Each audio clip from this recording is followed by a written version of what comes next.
Plan B है, ये कहाँ तक कामयाब रहेगा?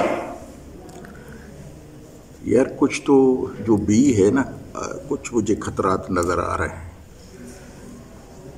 वैसे तो सियासतदानों को और ख़ास करके इमरान खान को समझना चाहिए कि आपके चाहते न चाहते हुए भी जिस तरह से नवाज शरीफ साहब गया है, तो उसमें आप अंदाज़ा लगा सकते हैं कि आपके दिन कुछ थोड़े रह गए हैं।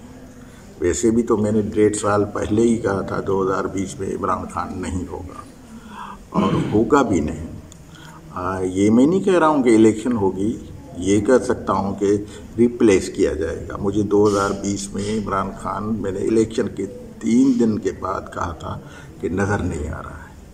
और ऐसे हालात में जिस तरह से सियासतदानों को आगे चल कर के लड़ाया भी जाएगा, और ऐसे हालात में मेरे ख्याल में सियासतदान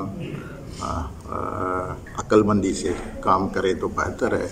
और इमरान खान को भी समझना चाहिए जो लाने वाले हैं वो भी आपको किस हद तक तो सपोर्ट कर सकते हैं, आगे शायद न कर सके, तो उतना करो जितना आप आगे चल कर के कुछ कर भी सको।